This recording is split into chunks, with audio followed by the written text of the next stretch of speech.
Thanks for coming once again. And here are some materials. So it is completely fine to write conclusions before results are done.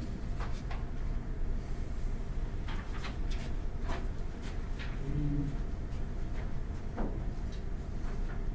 course, it is a little premature to write conclusions before you start any calculations, although it is also possible. But if you are already in the process of getting results, and if you have presented something to a conference, it's, one shouldn't wait for writing them. So it is more organizational process, because the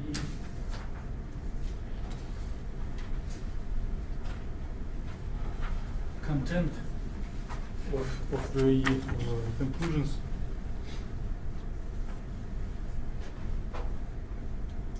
can be tailored on content of the results of the way how you present them and how you discuss them may depend on the way how you formulate conclusions. So there are several ways to organize papers, but one of the reasonable and efficient ways is to do things similar as detective story. So you develop an intrigue in the introduction, so you open it up, and when you come to conclusions, you surprise audience or the reader with the discovery. But since you are kind of know what you are looking for and what you are going to get, of course, sometimes you get surprises for yourself, but most of the time, if you have started calculations, you know what you're going to get, and you may start debating and logically organize information in the conclusions. We all are doing effort for overcoming the criticism of reviewers, and it is an important investment of time to do the things that some pure scientists may think is a reasonable as far. Right? But this verbal declarations are needed. It is just a format to reach brains and hearts of readers in a more standard way. So some people are not able to read between lines. Some people can interpret formulas as well as author. It's completely normal. And some people are just expecting us to write according to standard patterns. And since author is in some sort of dependent situation on the reviewer, I know it's not quite fair, but we need to please reviewers and follow some patterns. They're not very precisely demanded, but there are some general ideas that we wish to follow. And some lazy reviewers start doing from the course. So it took me maybe 5 years after going to grade school to understand the difference between abstract and conclusions. When I was telling, like, redo your conclusions, I was just swapping them. So here are some lines, and they are more on the level of recommendation rather than thing. But if we all will try to judge, so some of us I applaud the effort of those who prepare the conclusions, and even if they're short, it is a like center of crystallization to wrap up mind. And maybe through our brainstorming collective editing, we will suggest to those who already started what can be edited. So in this sense, bringing a little center of crystallization is helpful. So ideally, the reader should be able to close eyes and reproduce main message of the paper just after reading conclusions. And this little, how to say, we all are in precise sciences, but we are doing a little humanitarian experiment. If you read conclusions, then close it and start to write down what you have understood, and then give it back to author. Author will get a surprising experience of seeing how far understanding of audience, even inside the group, is away from what author was thinking in his or her mind. Also, so even if it is not stated explicitly, reviewer may want to guess what was the motivation, why the author started to do this thing. Since most of us are in either photophysics or photochemistry, we can put some standard things like improve efficiency of photovoltaics or light emitting diodes, but it could be something more detailed or more exotic.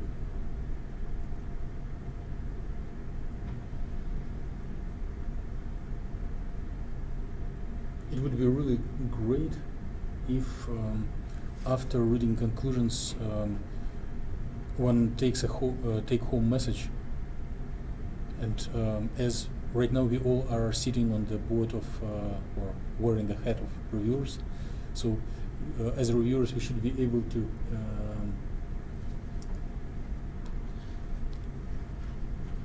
take the ball from the author and write down what is our take-home message in most bright thing that was surprising, like in spite of expectations, tolerance do not emit, or maybe something either in positive or negative sense. So strengths, limitations of methods. As a reviewer, you can either, if you're a friendly reviewer that you do not want to argue and you want just to support your buddy author, you can tell like it is a great methods, publish the paper, whatever. But if you are feeling aggressive or just curious, you may tell authors do not realize that they are crossing the borders of applicability of their methods, or there are certain limits. So just puts or whatever I read was not convincing for me.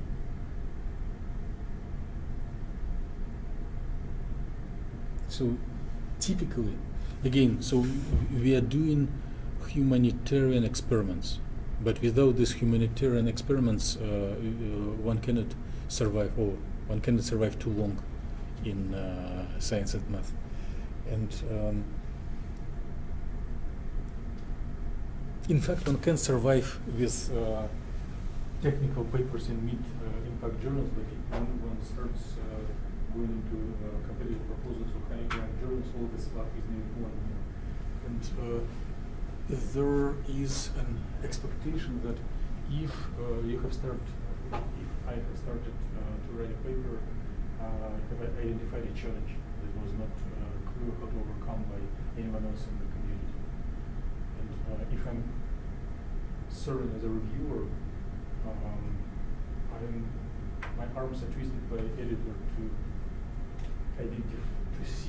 show my understanding which challenges author has posed while writing this paper. So I may write down that as I see from the conclusions, author was trying to address this and that challenge. Or I can tell that author didn't bother to communicate this challenge, therefore the paper is boring and I recommend to reject it.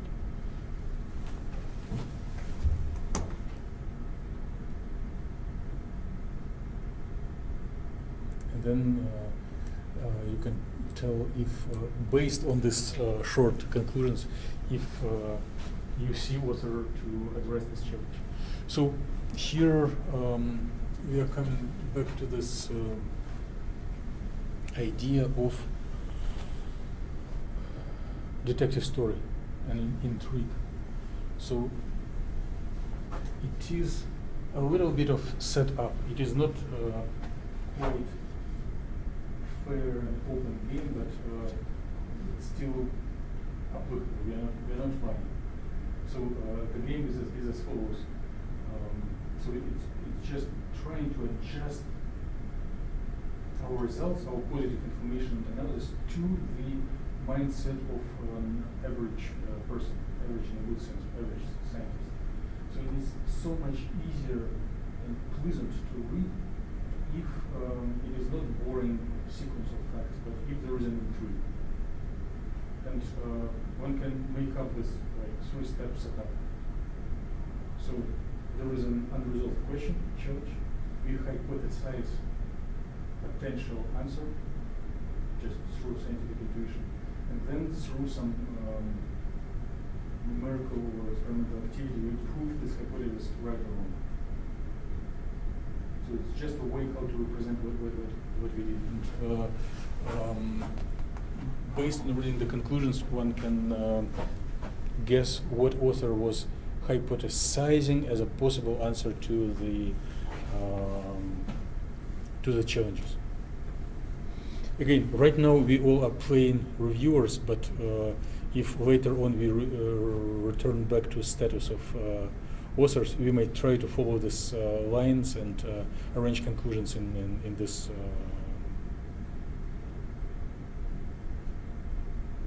style. What is the motivation? Why we should play these humanitarian games? We are creating a safety cushion. If the reviewer is our buddy from the next door who is doing the same kind of science, same instruments and tools, he or she will understand everything without this help. But if it is a scientist from nearby, from the next neighbor, who has a general understanding of the basics, but not follows all the technical details of what we do, he or she may not be physically able to understand things that we are writing in results and methods. But reviewers sometimes assign, editors assign reviewers sometimes randomly. But if you are unlucky to have a reviewer from not very expertise in our area, the only chance to get positive review is to get this far. So it is a safety cushion to test, to feel these things.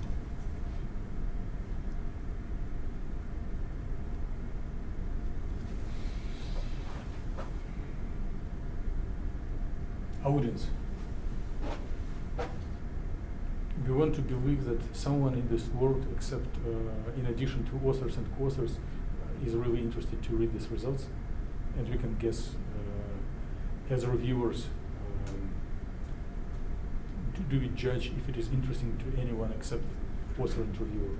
And you can tell anyone who designs photovoltaics or tries to model it will be happy to read my paper on, or paper of this author on anyone who does, who wants to buy or sell color TV is definitely interested in photoluminescent quantum dots. It's a little unprecise. One should tell maybe people from community of simulations of quantum dynamics, or narrow down, but try to answer this question.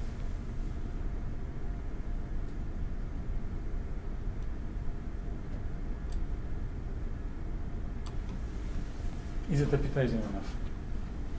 Is it do I want to read the other sections of the paper after going through conclusions? So although through nature of logic, some people expect, some authors expect that their papers are read from first to last page, many reviewers do opposite. They just read all the abstract or look at the figures and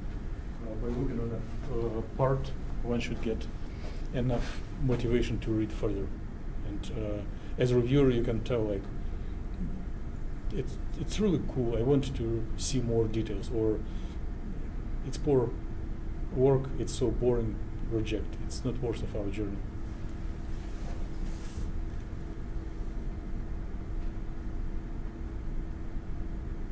And then you can just add any negative feedback that I'm having problems to understand the logic, or it is not clear language, or whatever. Okay, let's sit, read, and share observations, if any.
Did anyone complete a reading of Yulin's paper conclusions?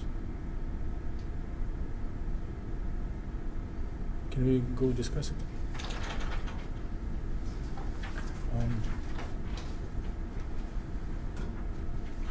Anyone wants to serve as a prosecutor or lawyer? Okay, I'll just share observations, but please feel free to add or protect. So,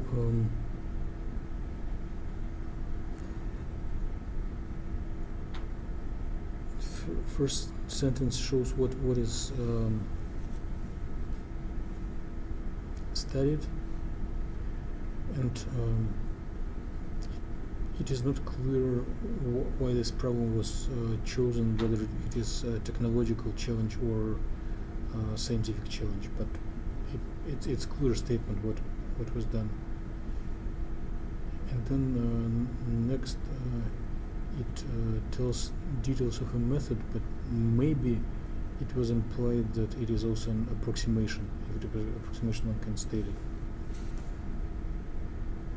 And then there are things that can be qualified as results, like there are 3 different reactions, and it is if reading only conclusions, it is not clear if any of these reactions were expected or they were new, or maybe some detail of reaction, like if it is as expected, it can be mentioned. If it is novel, one can also put an accent on it. And then there is a switch of gears into new area of research of studying photophysics or optoelectronics of crystalline surface covered by this thin ring that came from the reaction. It is possible to guess and understand that there is a connection with the second part with first, but one may focus on those readers who are not who are disfocused, and help them to understand that it is continuation of previous stuff and characterization of material that has been prepared or modeled, preparation modeled in the first part, like connection of this area 1 and area 2. Then this box looks like another method. So in some sense it looks like 2 micro papers following each other with area methods and results, and it could be a reasonable organization, or one can mix all standard sections and tell there are 2 problems, one fabrication and another characterization. Then for characterization, methods are that and this, and for characterization is that and that. And then for results, there is such interesting finding about fabrication, such interesting results of characterization. Again, it's both are good, but it is I do not have solution. One may debate which one is better. So and at the end there are interesting things that may catch the eye, that diazonium cell decompose and create protective ligand. It's cool, but it is not clear the feelings of author toward this. Like, is it really exciting? Is it novel, or it is standard? Whether this decomposition will happen even without silicon surface, will the silicon surface speed up or hinder this decomposition? It could be added. And for protective ligand, there are some photophysical properties, which could be again connected to fabrication. So one may decide to mention all this, what is qualified as a result, and tell something that this work subsequently covered detailed analysis of fabrication mechanism and characterization of as fabricated material. And then if we are trying to follow the form, maybe it is the main message with paper establishes connection between fabrication and properties of nanomaterials through modeling and explaining of mechanisms. Motivation, well, maybe to improve photoluminescence efficiency of silicon materials which are not very luminescent as the cheap. Find cheap, efficient ways to fabricate them. What catches the eye while reading, it sounds like this phenyl absorption is spontaneous, almost like combustion, and for some people it can be attractive if it doesn't, if the product final configuration is more energetically favorable than before, then it is like interesting. Even if it is expected, it is interesting to mention. Strong limitations of methods. Well, the reaction doesn't, fabrication reaction approximates all nuclei classical without quantum effects, and probably therefore temperature should be increased. With quantum corrections it could be a little quicker. And for photophysics, in this work, everything is done at gamma point. There are debates in the community of their role, like as we were hearing from Dr. Hobby. And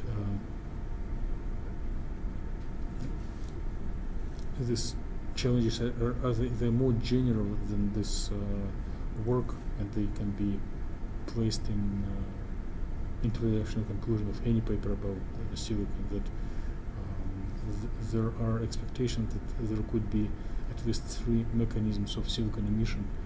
One, band gap emission, which will be stronger if it is small confined nanostructure. Another is emission at direct transition gamma, which is somewhat higher than band gap, and it will be observed in bulk or larger nanostructures, and there could be something associated with surface defects, and maybe this work in part can dissect this mechanisms of emissions, and through this fabrication of very nice efficient surface protection ligand, it can at least remove the last one from consideration.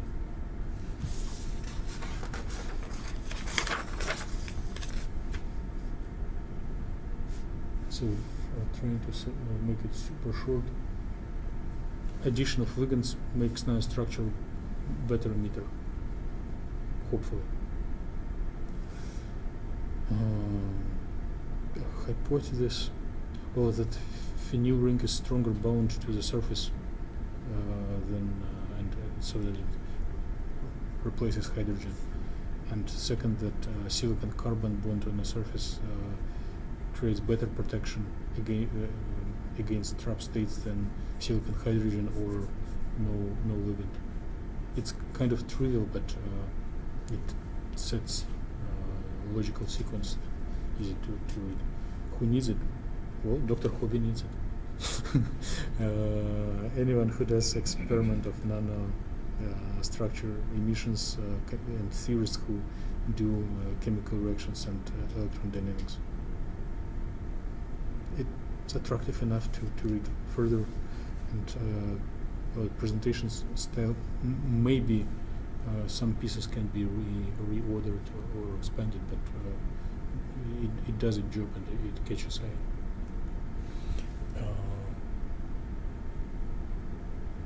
Sorry for taking too much initiative. Probably we should go one by one.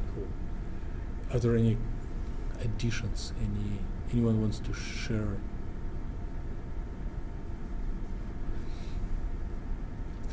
I'm doing wrong thing. I was reading about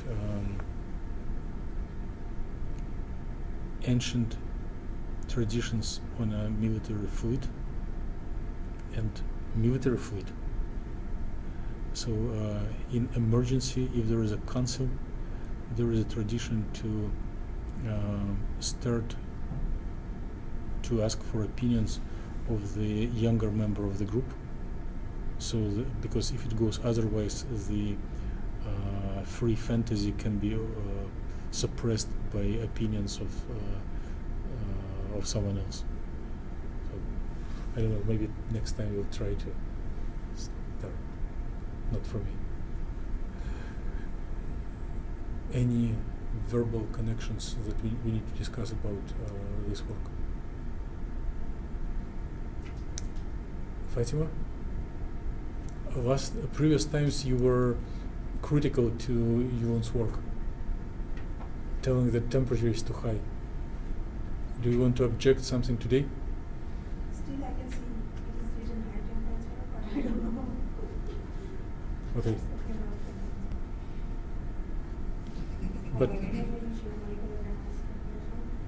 But it is only for reactions. For electronic properties, it is room temperature.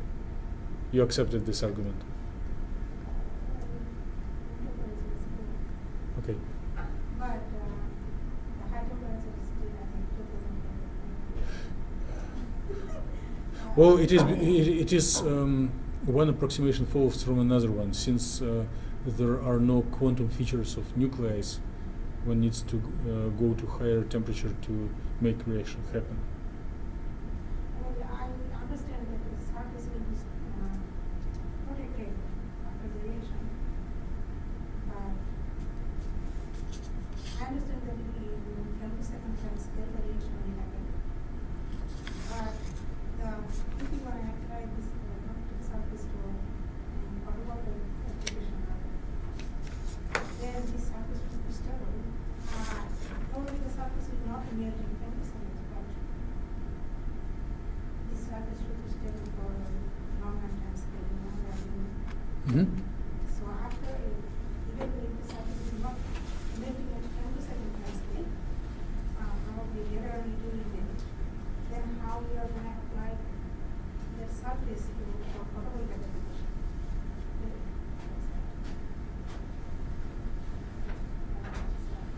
Do you write your comments to? No, I didn't write anything. Please do if you have energy and time.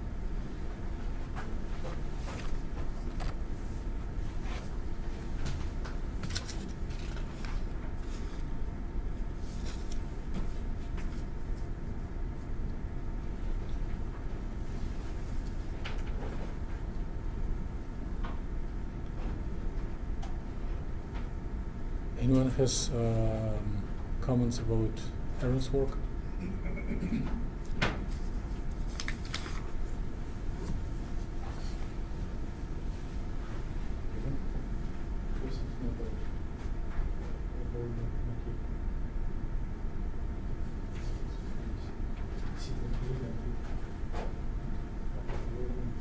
Yeah, so I basically ran through this page first.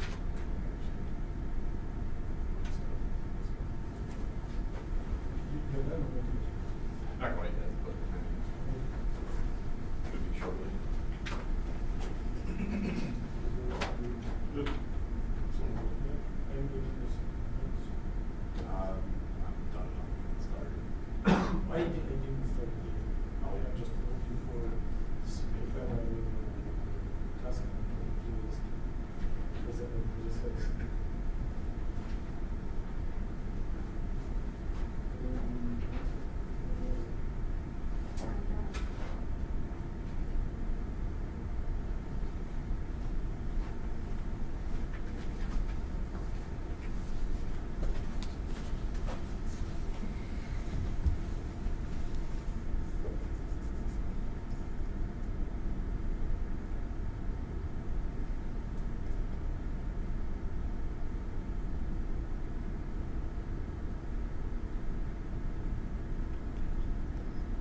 Do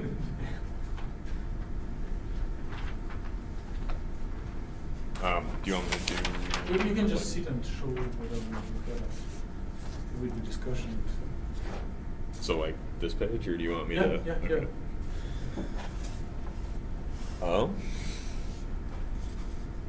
So I guess as far as like reading the conclusions as a standalone document, this first sentence just doesn't really, it's not motivated at all. So like, I guess, I don't know, probably just mention why you're looking at these things. You know, like what applications I have or whatever, just at least a brief mention of it. And then you talk about the addition and removal of charges. I mean, you're specifically talking about electrons, right? Because that's the only thing that you're messing with, isn't it? Yeah, or just adding a whole moving electron. Yeah, because I guess it just wasn't really clear to me like what exactly you meant there. And then, you know, I'm sure that, you know, this part that I wrote down in blue, that anybody in the community would be able to piece it together by context, but if they're not, then they might be a little bit confused about what exactly you mean there. Just like the structure of the sentence, I guess, leaves it a little bit unclear, like what you're talking about having spin multiplicities.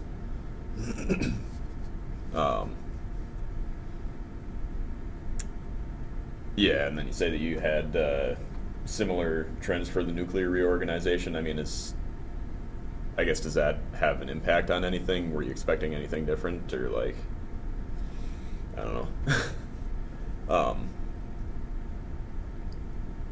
I guess you kind of say that they have similar trends, but you don't really mention the trends. Like, do the trends actually matter themselves that much? What do you mean trends? The similar trends in nuclear reorganization. Trends. Oh, yeah. Yeah, so I don't know, it's just kind of like, you know, it's just a sentence kind of plunked in there out of nowhere, so it just, you know, fill it in a little bit, I guess.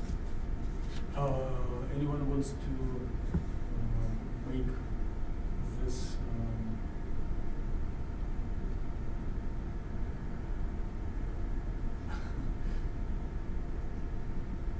aggressive question stronger, or someone wants to protect the author?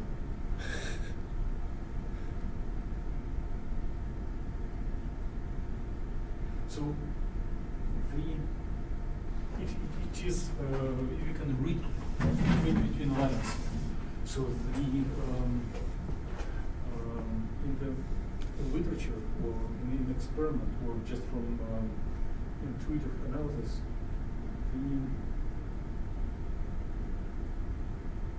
the emission of positive and negative polarities happens in similar range of transition energies. And on experiment, it is often a mix of both. Okay.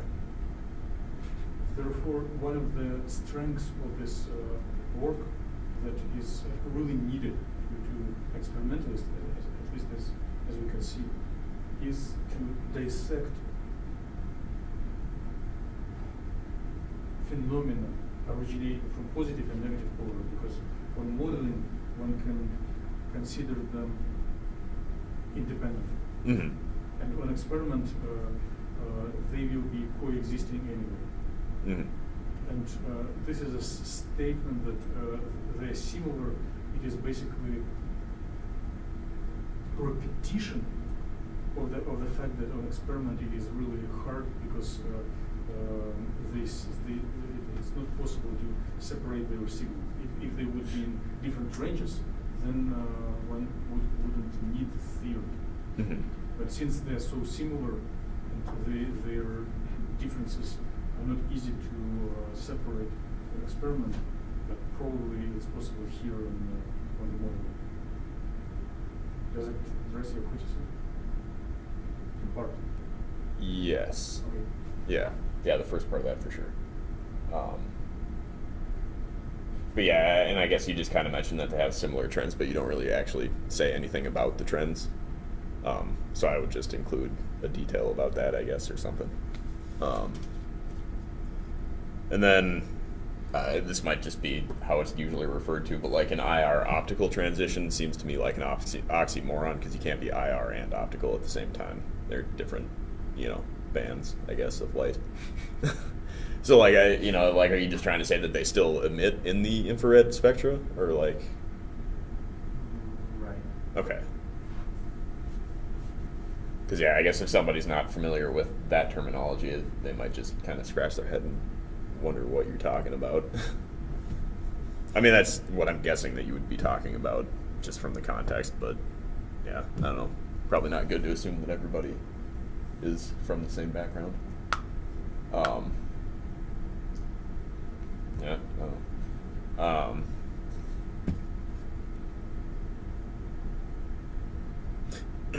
Yeah, and then you say that the doublet configuration is less intense for that.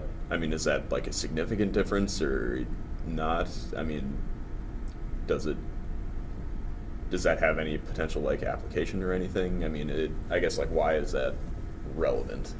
So you would prefer more specific, like it is intense by so many orders, less intense by so many orders of magnitude. Well, at least like an approximation or something, just to kind of get some sort of ballpark figure in people's heads, right? Because you just say that they're less intense. Well, it's like, I mean, is it barely? I mean, is it half? Is it orders of magnitude? I mean, I don't know.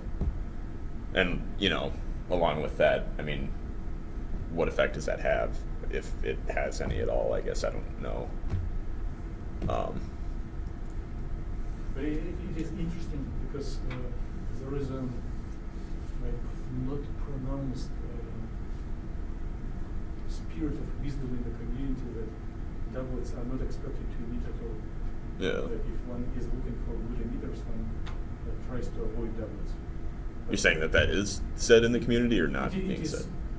it seems so evident that no one studies it in details. Okay. But it kind of, this observation matches expectation. Okay. And then, I mean, I guess I know the answer to this, but someone else who would be reading this that isn't in the research group wouldn't know, just from reading your conclusions, why you mentioned the positive polaron photoluminescence quantum yield and not the negative one. So it's probably just worth, a little note in your conclusions that you're still working on the negative case for that. So that's why you don't have that.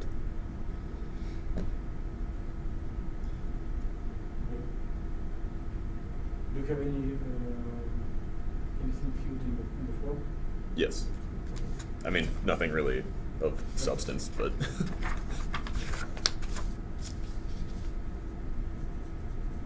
so I basically, sorry. I read through it, somewhat quickly, and then filled this thing out, and then I came back to it and actually like wrote stuff on the page. But yeah, from reading through it once, it looks like you basically got similar. That they basically seem to be similar, except there might be some kind of difference from the positive and negative. But going back and rereading, it's like, oh yeah, that's the part that you haven't done with the negative polarons yet. I don't know. There weren't really any motivations mentioned, I guess. Yeah, it's kind of the same with all this stuff. I didn't pick up on any.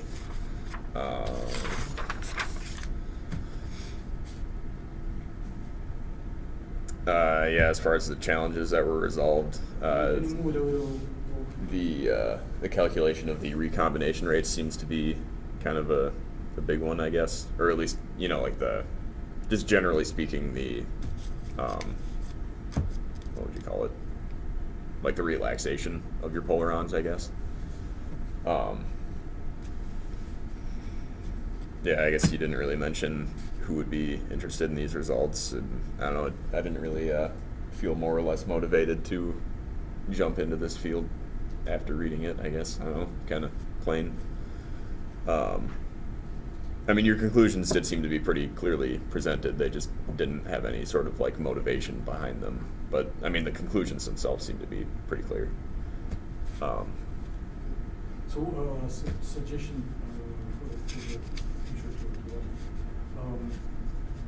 be as nice with people as you want them to be nice with you. On one hand, you want to be fair and show like if something is missed, Mm-hmm. but as practice for being a reviewer, actual reviewer in the future, if everyone will be very strict and critical values, it will be spread as a culture of critical values, and you hear the same about your works. But if you put a little benefit of the doubt, it will maintain a little friendly atmosphere in the community. So, I do not see it, but I'm sure there is something behind it. In your saying more positive attitude towards everything. Okay.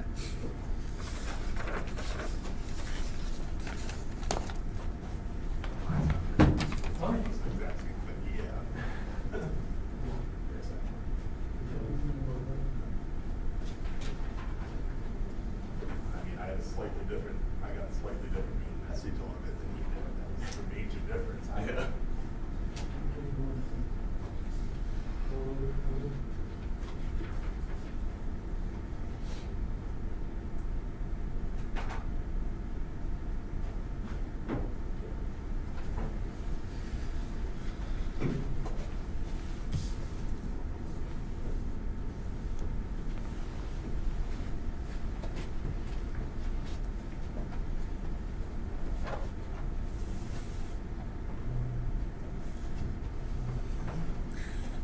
So I did not write anything on this text.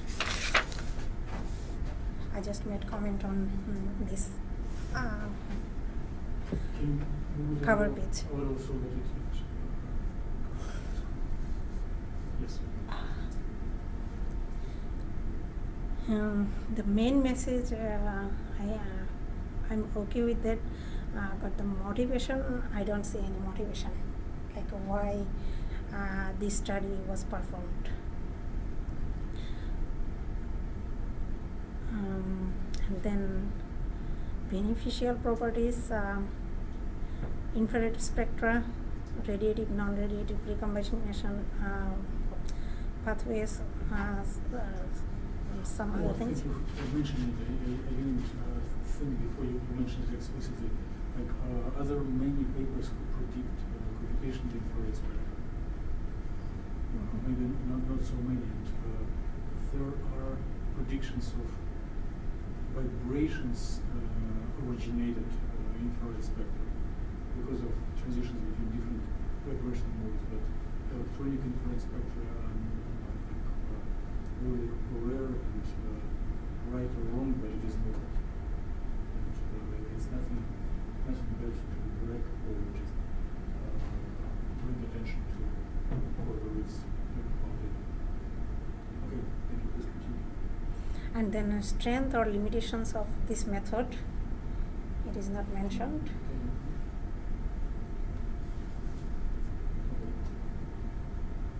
Yeah. Okay. And challenges, I'm not sure. Okay. You have something on the next page?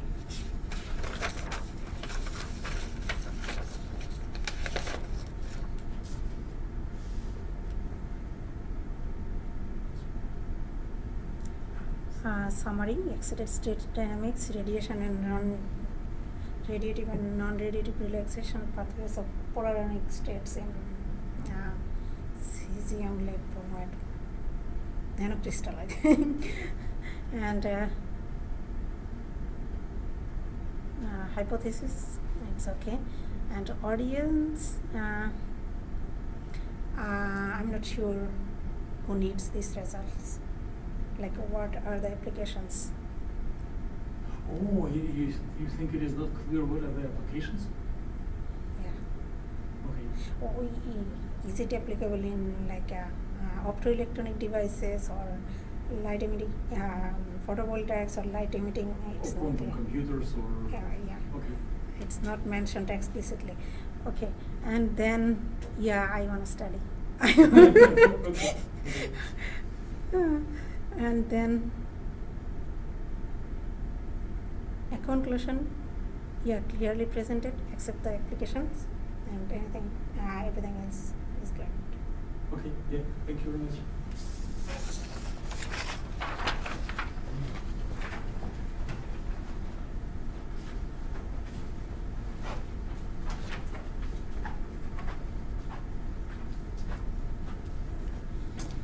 I guess I just work on this page.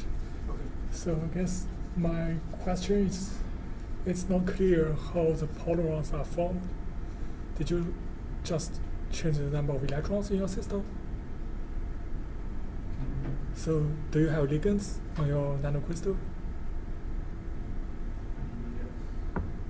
So, like, can you form polyrons by just changing, by add or delete number of ligands on your surface? Maybe surface polarize. Oh, if they're charged ligands. Yeah. Maybe, but they will be not bright.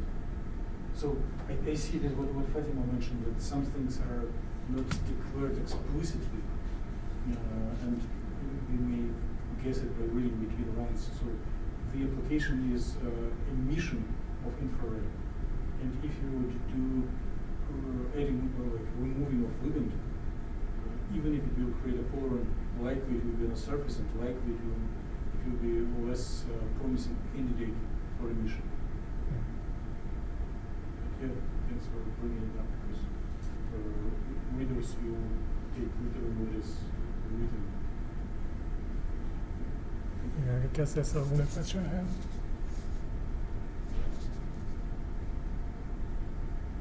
What happens to negative? Yeah. It looks like everyone is intrigued what happens to negative polar. So it's like hiking the community.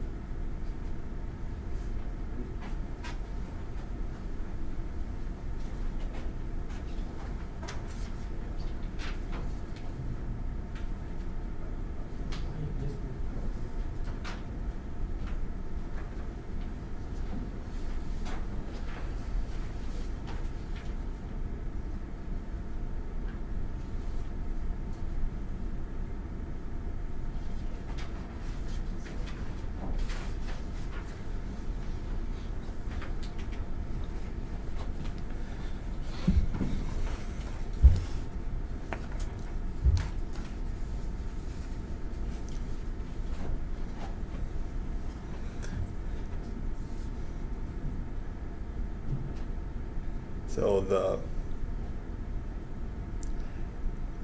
conclusion for Fatima is I really didn't get much of a main message for it all. The only thing I could come up with was basically just her last sentence rewritten, but and the same thing for the motivation. I mean, reading through the entire paper, it was quite obvious what the motivation was from the intro, but it was nowhere in the conclusion. So is it just to repeat some? Yeah, it just gives some idea why. Mm-hmm.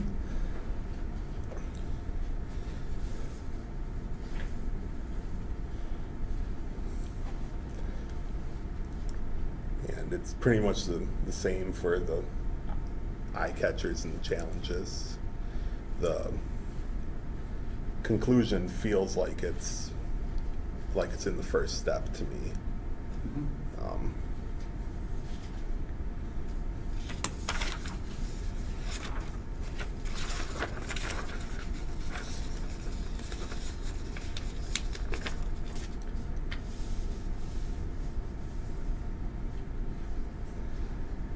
I don't know why, but not really there. For challenges, That's why I scribbled it out. They are similar because Fatima is exploring similar areas Yvonne is doing, and based on Dr. Hovey's presentation like a couple of Fridays ago, it seems that challenges in this community are the same in these little areas. Like the contribution to optical emission, the transitions originating from bandgap, from direct transition above the bandgap gamma or from surface. And, it's a big problem that one cannot answer in one paper, but this work contributes to understanding in this direction. Do you have any explicit? it's I didn't really come up with anything explicit for Fatima. Just like Landon said earlier, there's the lack of motivation really didn't make me very interested in it. okay. So you use. I really your think strongest suggestions. it's some form of motivation. Okay, so to copy paste from introduction or just rephrase some like maybe as a half of a sentence. Yeah. So, is it? Pretty much. Okay, thank you.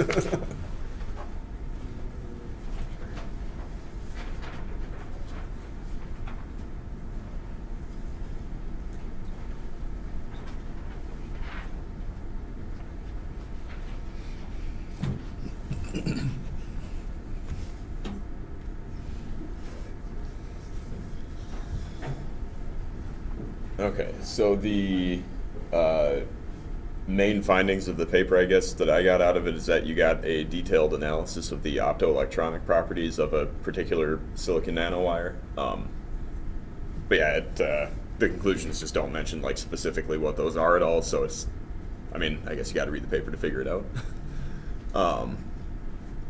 And I guess it wasn't in the introductory sentence; it was in the final sentence. But you mentioned that you might be able to improve photovoltaics by doing this. Oh no, I guess I was just doing all this from the conclusions. Oh, okay. Yeah, it was just in the conclusions. It's on the final sentence where you mentioned that. Yeah, But no, still, your submission is very. So any suggestions, even Yeah. very critical, are helpful. It's more complete than mine. Okay. And it could be not only photovoltaics. This is like basic science. Who knows? Maybe it is applicable to light emitting dyes as well. So it's.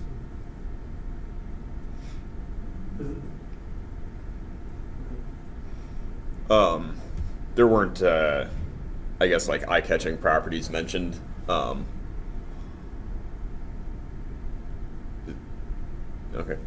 Just Yeah. let me give verbal comment. Fatima, this work is a substantial advance compared to your previous work on the same nanowire, right? Like a year ago, you published in numerous advances on 2.1, but there were no indirect transitions. And now you added them. Huh? It's just a piano point. So there is no indirect transitions here? No. Okay. Then you can, so you believe that, why do you believe that gamma point is sufficient? So it's your main approximation. Take gamma point instead of like distribution of K points. Oh. Yeah, that's why in the method section I deleted all these K points.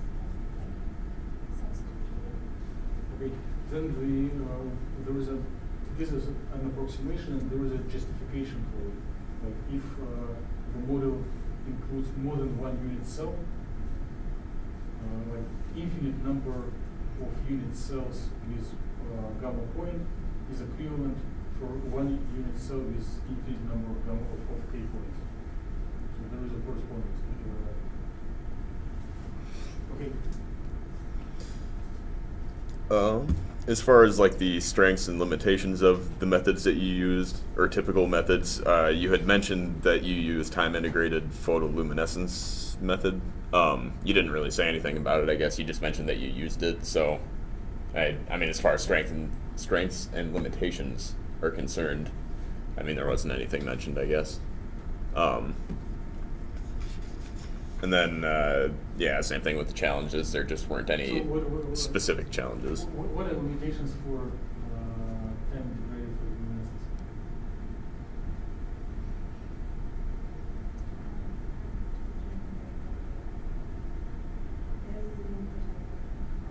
So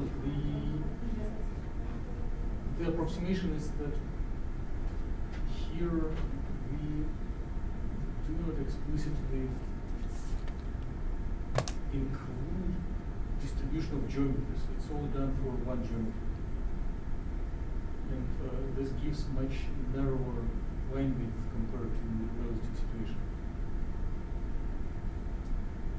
So it's the width of each line is narrower, predominantly narrower than would be an experiment. Okay. Yeah. Thank you very much for finally bringing it up. I guess there weren't any, specific controversial statements mentioned. Yeah, and there wasn't there just weren't specifics mentioned in the conclusion yet, which is to be expected at the stage that it's at, I guess. As far as who needs the results, you had mentioned that, you might be able to use this for photovoltaics, so, potentially people in the photovoltaic community. I'm sure there are others as well.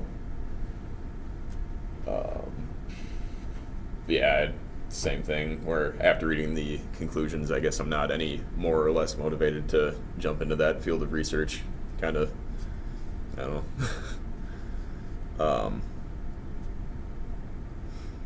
So with your conclusions, I guess you had mentioned that you got a detailed analysis, but you didn't actually specifically mention any of the findings that you had actually made. So I guess that's why I put no on here for the conclusions, because I just don't know what the actual specific conclusions were. And then, yeah, as far as a standalone document, 3 or 4 sentences is probably just not enough.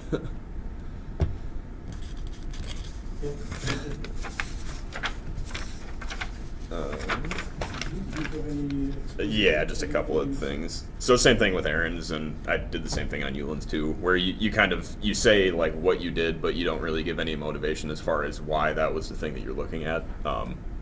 If you're trying to think about this as a standalone piece of documentation, I guess that's just missing. You found you got a detailed analysis of it, but here I guess I'm just asking for more specifics. You didn't mention what did it say you actually found, and then you mentioned that your findings could be helpful for improving nanostructured semiconductor materials for photovoltaic applications. But you don't really say in what way you could improve them. Are you improving efficiency or stability, or what would it be that you're making better, I guess. Yeah. That's what I got. Anything you found surprising in either conclusions or maybe in the whole paper? I had started to read through the rest of the paper, but the conclusions is really the only part that I've actually read. Okay. I guess I probably read the other parts at some other point, but.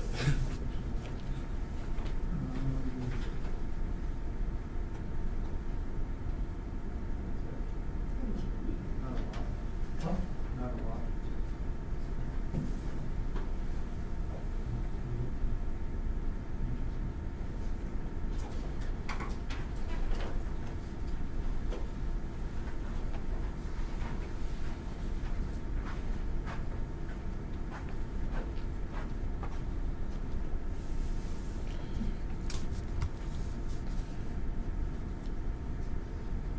So I guess for the conclusion, you mentioned the photoluminescence spectrum is computed with time-integrated PL method. I guess my question is this widely accepted terminology in the community? Why this method is so special?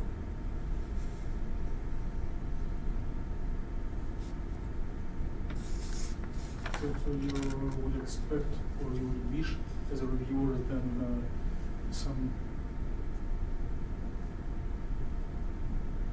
attitude or comment of author, a method that was recently developed, or a method that was used by everyone, something Right.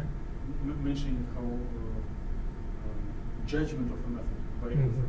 Mm-hmm. Okay. And also, I guess, a little bit more details about this method. I guess that's the only question I have for conclusions. have comments to other pieces, yeah, please. Yeah, I guess for the introduction, it is unclear what is the open challenge for this work, and what will be studied, and why it is needed.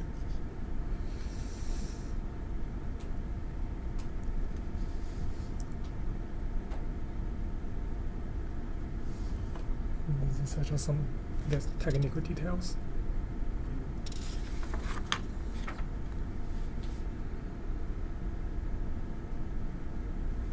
I guess the rest are just some technical details. For the results, do they seem reasonable to you? For intuitively and from your experience? Like the relative intensity of the, if you look on the emission, right? Here in the panel B, there is emission at the band gap, the tallest peak, right? There is a like the gamma transition, this UV peak, and there are infrared transitions. And it's yes. Does it look trustable that infrared peaks are so high in respect to band gap?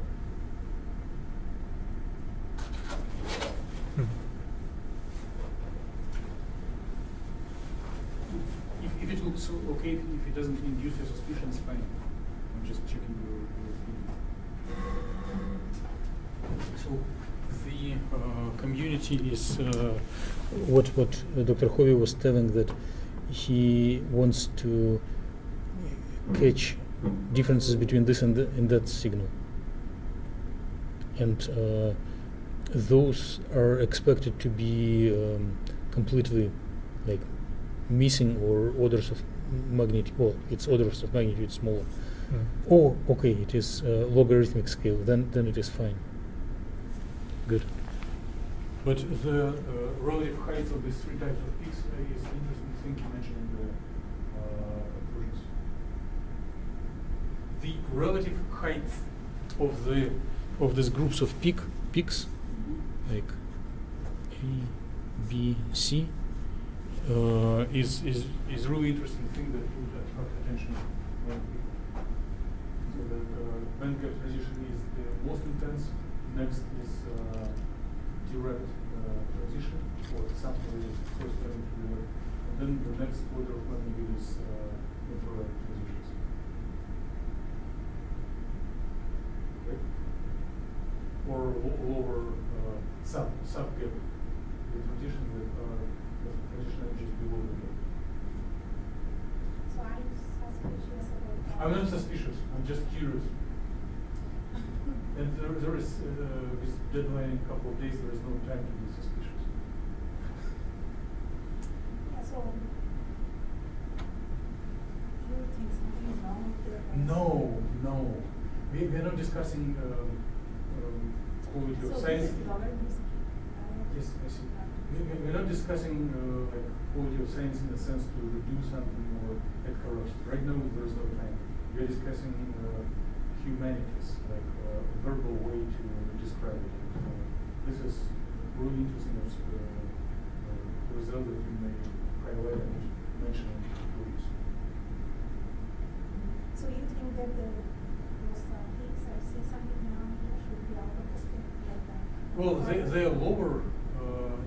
If it is a logarithmic scale, they are lower intensity than that. So it is normal.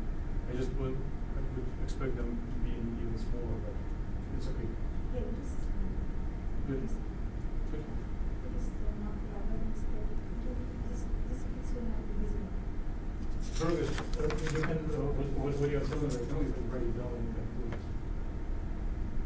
And it will be really interesting to people. If anyone reads it, he or she will say, oh, okay.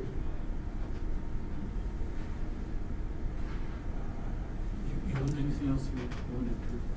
And here, I guess maybe it's just a typo, because it seems from the figure the initial excitation is like 5 electron volts, but in the caption it said formula for this? Yeah. No, I correct this one. Huh? You suggested I put some of them, I correct this one. Yeah, please correct. Please correct. Okay, thank you very much. Okay, do we need to discuss anything? Then, if no, I think the session is concluded. And next time, those of us who plan to submit to molecular physics should observe the deadline of end of April, and some of us are traveling to MRS. So those who travel probably will be asked to present posters of those who is not traveling. So there are, we have total 4, right? We didn't submit to MRS. So we have London and Aaron who is traveling, and Daniel Ramirez and Fatima who is not traveling. So you'll present their posters. Okay. And since you are involved in reading, you know what to talk about. Very generally. That's good. And so Daniel is not here, but you may have received email from organizers telling them, please confirm if you are presenting, and if not, who will be presenting. So check who is more willing, Wanda or Aaron, or mention them both. Because to mount the posters like half an hour before the presentation, one needs to have a tag that it is a presenter. Something like this. Discussion. So if you have time and wish, next time we meet, please bring discussion. If you are not done with conclusions, sorry, it's too late. You do it on your own. I mean, my results are completely contradictory, so like. That's excellent. It's excellent. It will attract attention of reviewers and audience. But next time, please try to compose a discussion. We will try to dissect it in a similar way as we did now. So, do you need a reviewer? What? Do you need a reviewer? Do you need like someone to look over it? I need results that. Okay, don't okay. contradict I didn't each know if other. you were like just need a person available to take a look at No, it, give feedback or something. I just literally have no idea what I would even write. Oh. Because, yeah, one thing says one thing and another thing says the opposite. Okay. Please do not hesitate invest time in writing, because while you will be writing the conclusions and discussion, you will crystalline your mind and either interpret available data better or redesign which another calculation you need to do. So this verbal exercises do help in planning. And time is passing by. I don't know if you have decided about industrial graduate school, and you need to have everything completed in by time of graduation, which is really soon, right? Yeah, well, I don't think that the electric field one is anywhere near being. Do not be so critical to yourself. Can't help it. Okay, so there is a couple of 5 minutes break, and then at 6 there will be session of VASP skills by a new generation of computational chemists.